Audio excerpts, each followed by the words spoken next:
তার উপরে দেখার সংজ্ঞাটা কিন্তু পাল্টে যায়। যাই হোক, বলুন। আমি এই শহরে একদম নতুন, ঘুরতে বেরিয়েছিলাম, তারপর পথ হারিয়ে ফেলেছি। আপনি কি বলতে পারেন এই পথটা কোথায় গেছে? আমরা সবাই হারিয়েছি কোনো না কোনো পথের বাঁকে। আর রাস্তার কথা যদি বলেন, তাহলে প্রশ্নটা অনেক জটিল। আপনি কি সবার সাথে এমন হেয়ালি করে কথা বলেন, নাকি মেয়েদের দেখলেই? মিথ্যে বলবো না, শাড়ি পরা সুন্দরী রমণীদের দেখলে আমার ভেতরের কোনো কবিতা বাইরে বেরিয়ে আসতে চায়। ভেতরে ছটফটে শব্দগুলো সুবোধ বালকের মতো লাইন দিয়ে সামনে দাঁড়ানো জীবন্ত কবিতাকে দেখতে থাকে। আচ্ছা, বুঝলাম, আপনি তাহলে কবি।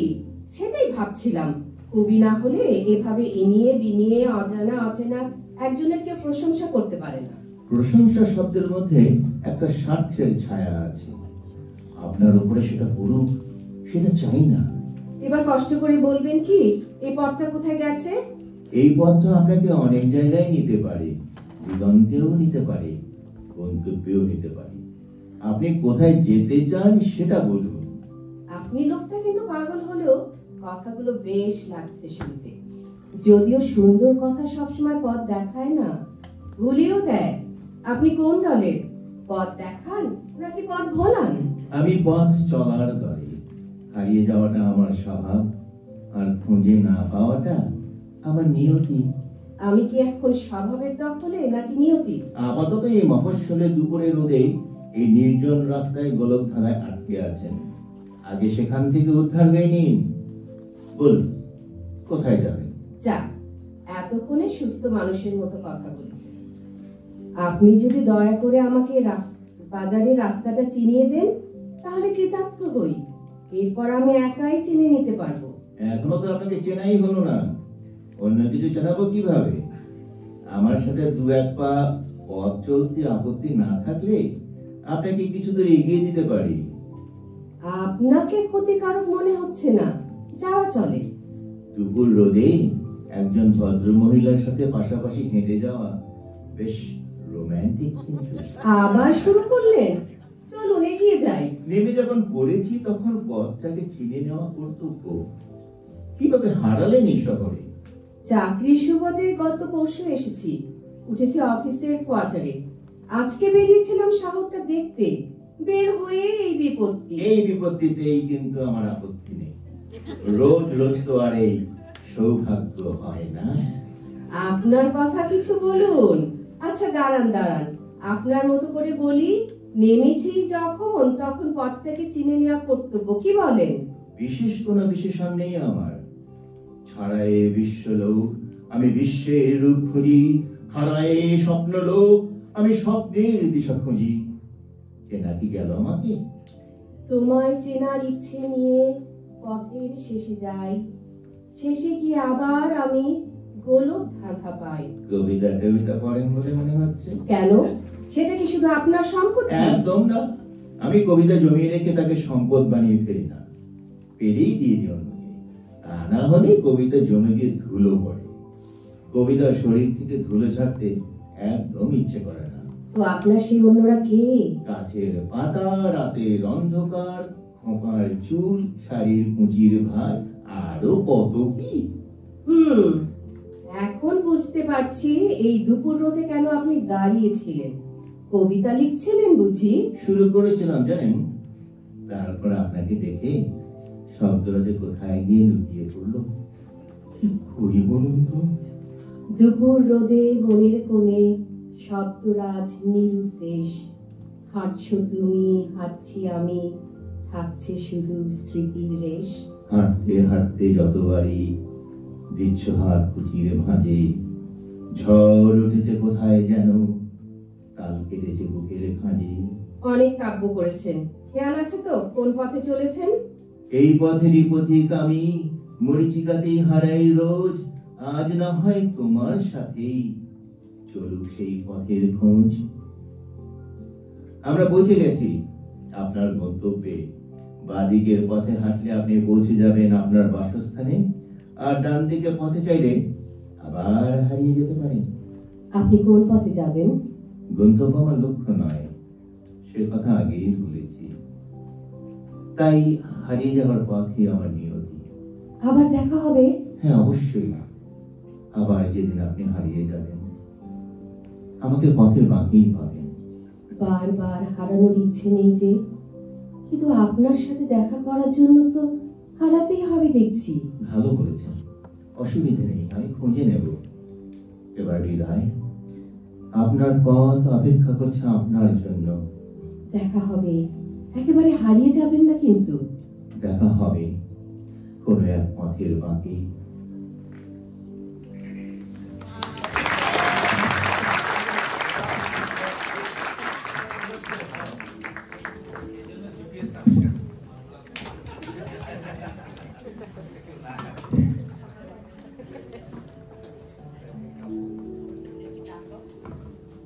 এই যে শুনছেন? আপনি? কি সৌভাগ্য আমার! মেঘ না চাইতেই জল।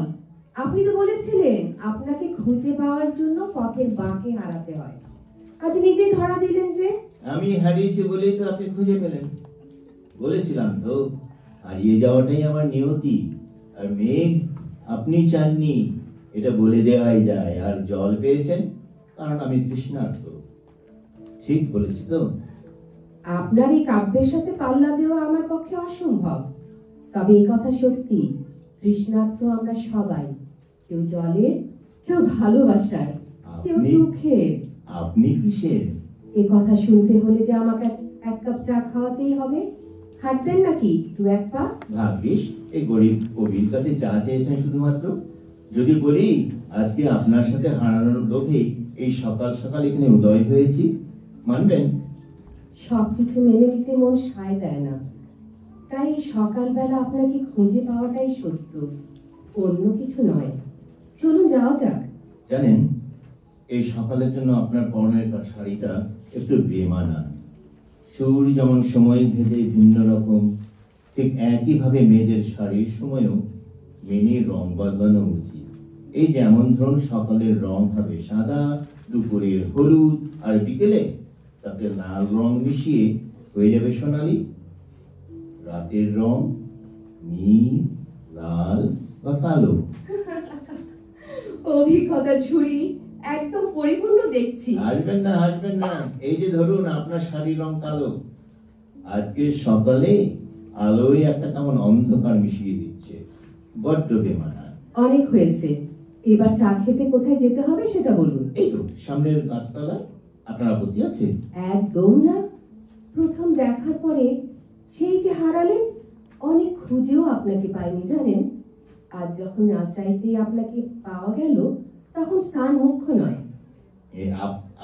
আপনার নাম জানতে পারি? সন্ধ্যা। আপনি? তাহলে তখন তো বলতে হয় আমি সকাল। খেয়ালি করছেন? একদম না, আমার নাম সকাল। তা আমাকে দেখার লোক কেন হলো এই সকাল সকাল? আমার শব্দগুলো আপনি চুরি করেছেন, সেগুলো ফেরত চাই। বলেন কি? শেষ পর্যন্ত চৌর্য ব্যক্তি? সত্যি বলছি, আপনার সাথে দেখা হওয়ার পর থেকে আমার কবিতারা যে কোথায় হারিয়ে গেল, তাই আপনার শরণাপন্ন হলাম। বুকের ভেতর শব্দ হারায়, মনের ভেতর অল্প, শাড়ি নাচলে চোখের কাজলে হারিয়ে যাওয়ার গল্প। অল্প স্বল্প গল্প দিয়ে জীবন চেনা যায়। হারিয়ে যেও না কবি তুমি নদীর মোহনায়। কি বুঝলেন? বুঝলাম, আমি বিপদে পড়েছি। আমার শব্দগুলি খুঁজে পেতে আপনার মাঝেই হারাতে হবে দেখছি। হারাতে চান? আমি তো হারিয়েছি সেই প্রথম দেখাতে, সেই দুপুর রোদে আপনার সাথে পথ চলতে চলতে। কখন যে নিজের পথ ছায় হারিয়ে গেল, টেরই পেলাম না। এখন শুধু পথ খুঁজে পাওয়ার চেষ্টা করা মাত্র। ভুল পথে পা বাড়াচ্ছেন আপনি। এ পথ আপনার জন্য নয় কবি। এ পথে কবিতা নেই, গল্প নেই, স্বপ্ন নেই, আশা নেই, শুধুই অন্ধকার। এ পথ আপনার জন্য নয় কবি। পথের অন্ধকার তো গন্তব্যের আলোকে নেভাতে পারে না। সে আলোর দিকে তাকিয়ে পথিক পথ চলে। আমি চাতকের মতোই না হয় সেই আলোর দিকেই তাকিয়ে থাকবো। দেবেন একটা সুযোগ। আপনার কথাগুলো সকালের মতোই স্নিগ্ধ। কি আশ্চর্য রকম আশা জাগানিয়া। আপনার শব্দগুলো যদি সত্যি সত্যি মনের মধ্যে যত্নে রাখতে পারতাম, তাহলে সকালের সূর্যটা আমার মনের দিগন্তে প্রতিদিন ঝলমল করত। কিন্তু আমার আকাশ তো আজীবন গ্রহণ লেগেই থাকে কবি, তা সারাবো কিভাবে? শত আঘাতে নিঃস্ব আমি, পূর্ণগ্রাসে অন্ধকার, সকাল যেন মরীচিকা, শব্দগুলো নির্বিকার। গ্রহণ তো সাময়িক মাত্র, তার কি সাধ্য আছে সারা জীবনকে অন্ধকার করে রাখবার? আমি না হয় প্রতিদিন সন্ধ্যার আকাশে একটা করে শুকতারা জ্বালিয়ে দেব। একদিন মিটি মিটি তারায় ভরে উঠবে সমস্ত আকাশ। দেবেন আপনার আকাশটা আমাকে? ভয় হয় কবি, দূর থেকে দেখার আনন্দ যদি কাছে আসলে হারিয়ে যায়, যদি প্রতিদিনের স্পর্শে হঠাৎ ছুঁয়ে দেওয়ার আনন্দকে নষ্ট করে দেয়। তাহলে আমি প্রতিদিন নতুন নতুন কবিতা লিখবো, নতুন নতুন নামে আপনাকে ডাকবো, প্রতিদিন নতুন পথে হারাবো।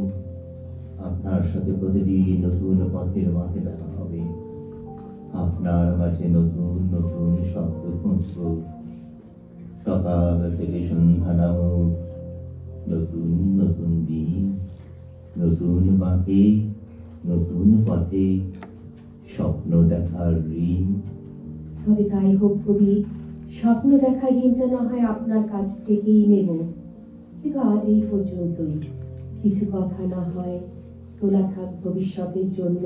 কেন আজ নয় কেন? কিছু কথা অপেক্ষায় সুন্দর হয়, একবার বলা হয়ে গেলেই তা যেন আর সুন্দর থাকে না। থাক না, না বলা কিছু কথা, না বলা কথার দলে মনের কোণে থাকুক না হয় আরো কিছুদিন। হয়তো আপনি ঠিক, কিছু কথা অব্যক্ত থাকুক, শুধু আমাদের মন জানুক, শুধু এই গাছতলা সাক্ষী থাকুক সেই না বলা কথা। আজকে আসি তাহলে, আপনার পথ আপনার জন্য অপেক্ষা করছে। আবার দেখা হবে। দেখা হবে কোনো এক পথের বাকি। ধন্যবাদ।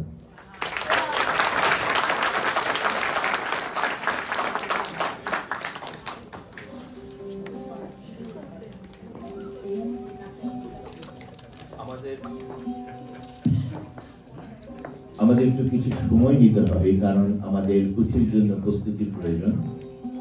কয়েক মিনিট আপনার ধৈর্য ধরে বসুন।